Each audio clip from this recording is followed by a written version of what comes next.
What is going on? My name is Juan Baronecci, founder of Goldbar and the Goldbar Luxury Real Estate Agent Podcast. Today, we have a very special guest.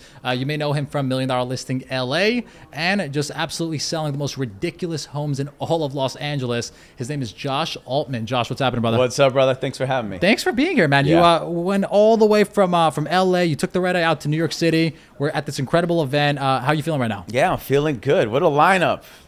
Because you're in it, right? You got. No, come on. Oh, it's fun seeing everybody from around the country who's just crushing it right now.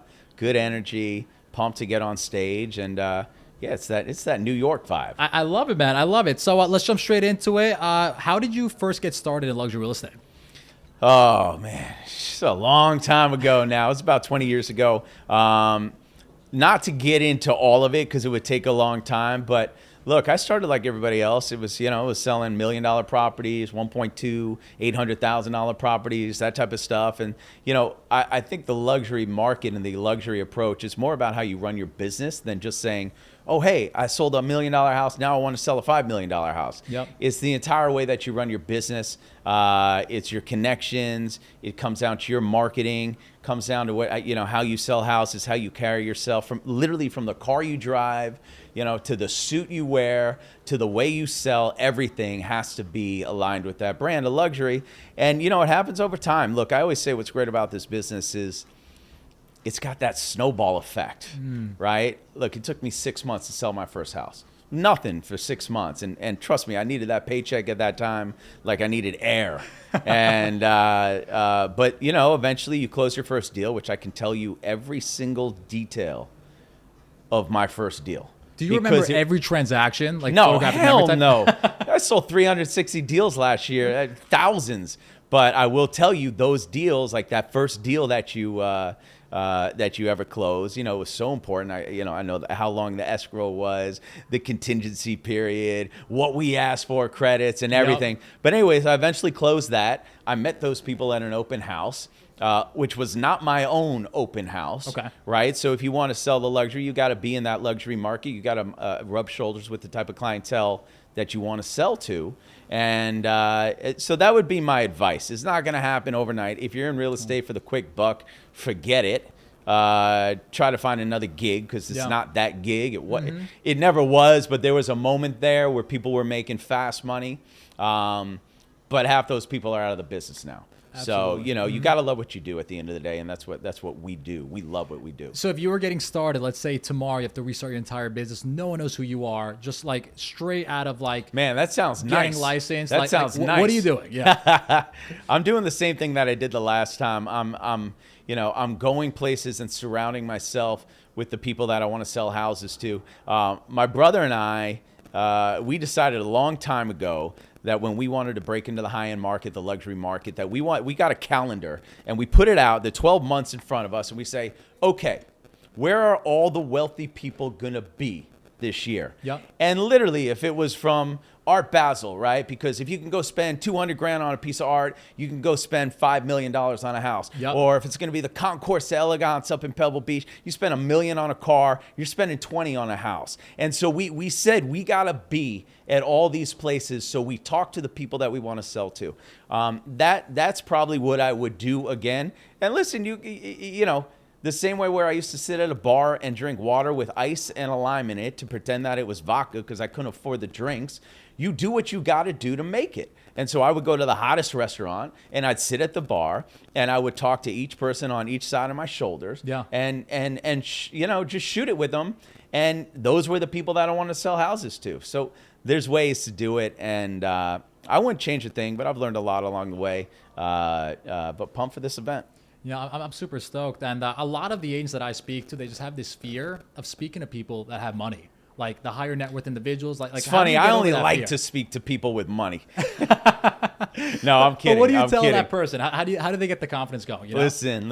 Are you allowed to swear on this? Yeah, go for it. All right. Yeah. Well, here's my approach. No fucks given. Okay. That's my approach. That I treat everybody the same. I don't care if you got a $500,000 condo or a $100 million house. I treat you with respect. If you don't respect me back, then I don't want to do business with you. Yep. All of our contracts are all cancelable. Every single one of them. I put that in and they go, oh, my last realtor didn't do that. I said, listen, You don't want to work with us? We don't want to work with you. We love what we do. We know we're the best. We're confident at what we do. We got a well-oiled machine, but my contract is, I'm old school. It's a handshake. So we're going to show you what we do. And at any time you want to, you're not happy, all good.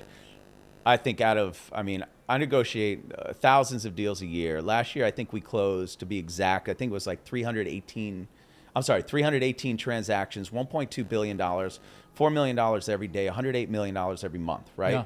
And every deal that we did, I personally negotiated. I had a great, there are highs and lows, of course. Every seller knew who you were? Huh? Every seller knew who you were? Well, they know who I am once I sell their house. Oh, absolutely. There you go. No, absolutely. I do the same thing that everybody else does. I got a market. Yeah. My marketing spend is just 100 times what a regular non-known realtor is. Correct. I got to go bigger and wider. We got offices in LA. We got the new offices in Newport Beach, which Nice. I'm super pumped about. We have San Diego. We just opened in Scottsdale, and we'll hit up Vegas next. I love and it. that's it. And then I'm done. But no more expansion. No New more York, expansion. No Miami. No. You know what? I have more. No, that's too far away, man. I got kids at home. I'd rather hang with them and close deals and do what I do best. I've learned a lot coming up in the game in the last 20 years, and it's not always bigger is better. It's not all about expansion, being everywhere.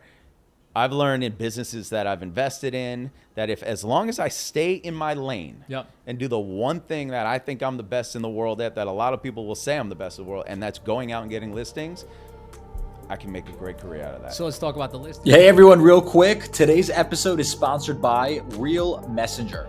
Real Messenger is a real estate super app designed to put agents back in control of their listings.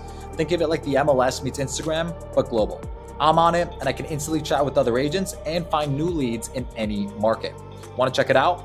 Download Real Messenger in the App Store or Google Play today. Great career out of that. So let's talk about the listing. What do you do on the presentation? Like prepping up? Do you send a pre-listing package? Like, do you just crush it the day of? Like what's your whole entire secret sauce? Yeah, I don't roll in with anything. Okay. I roll in with my confidence. I got a little ego. And your Starbucks, right? Which with my Starbucks and my knowledge of being an expert in the area. All the other stuff is fluff.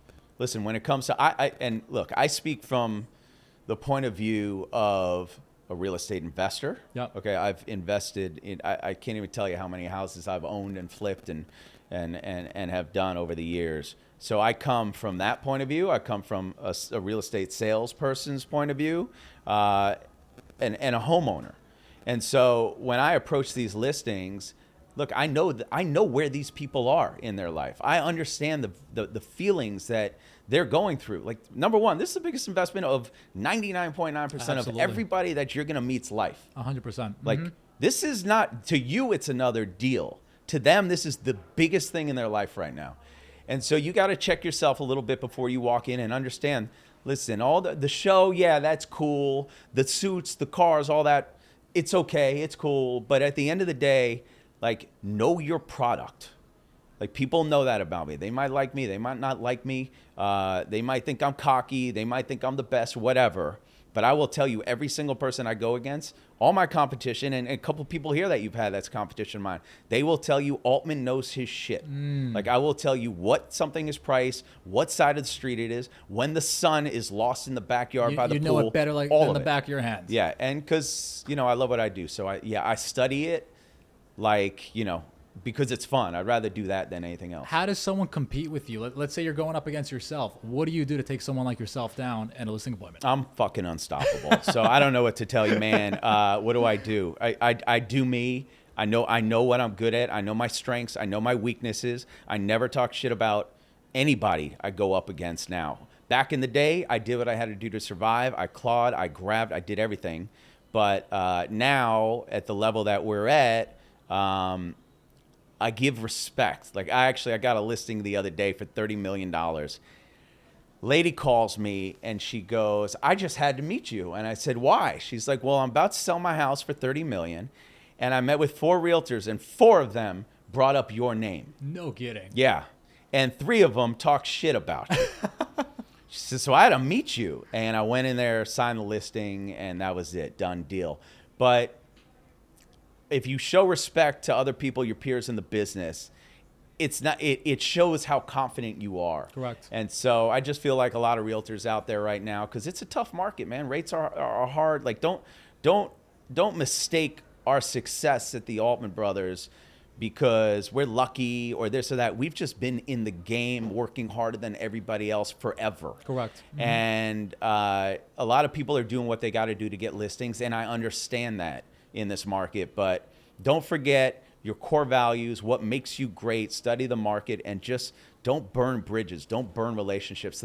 It's so small, the community of real estate that you sell in, from the agents to the sellers to the buyers. Just have good energy, be positive about it, and trust me, that they feed off of that. I love it. No one wants to hire you for their $10 million sale when you go in and you talk about how tough the market is.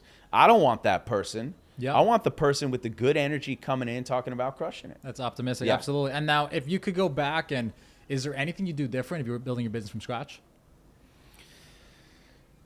I mean, look, everything I've done has been an amazing learning experience. Even the mistakes. I mean, you'll hear my story when I get on stage, but I was a millionaire by 26. I was broke by 26 and a half.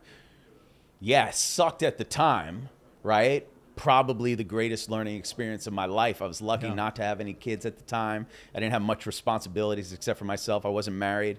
So I was lucky to hit that disaster of a speed bump way early in my career to approach a lot of other things that have gotten us to where we are. I learn every single day a new thing about what we're doing.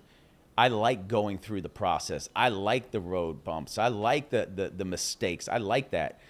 But, you know, what I talk about on stage, ready, fire, aim, you got to be able to take a shot when you have an opportunity in front of you. Don't wait. I know people that have waited their whole life to take that perfect shot, and life just passes you by. You got to take the shot, and you got to learn how to bounce back when you miss. But otherwise, no, I wouldn't change anything. And we're at a really good place right now, career, life, all that type of stuff. So I'm actually just kind of like today, like, you know, I see a lot of competitors here today. I love all of them. They're awesome. It's good to see people and take a minute just to sit back and just smile. And listen, and have fun. your energy when you're meeting them, you're across these markets across the country, you're definitely referring business to one another, right? Fuck yeah. All day, right? Absolutely, Yeah. absolutely. Listen, you call me, you want to sell your house. I don't care where in the country or where in the world it's going to be. You will be connected to that rock star, that Josh Altman in that area within 3 minutes. I'll get him on, and, you know, that's it. Yeah. This is rapid fire. We're going to go ahead and wrap this up. I'm going to go ahead and pose a hard one for you. If you have one, what's the biggest challenge in your business right now today? Well, look, I think the challenging part of my business, I got about 25 realtors in LA underneath me, about another 18 in Newport Beach, another 20-something in Scottsdale. The hardest part is really the balance part of it. It's the management part of it. I mean, I'm bringing up these kids to be superstars, right? Like, I got my buddy here who's a partner at the Altman Brothers, Jacob Green. He started with me when he was 18 years old. He's 30. He's crushing it on such another level, sells almost $250 million a year, owns multiple properties. His net worth is through the fucking roof. And I'm trying to do that for the next wave of realtors who we believe in, but it's tough because it takes a lot of time. Absolutely. So the time management is really a difficult thing. Cool, man. Cool, man. I appreciate you coming on the podcast. I appreciate you being here at the event. How can people find you? Just put up a fucking for sale sign in the sky, and I will show up. There you have it, ladies and gentlemen. Let's Josh go. Altman, Goldbar Podcast. We will catch you on the next one. Have a great day.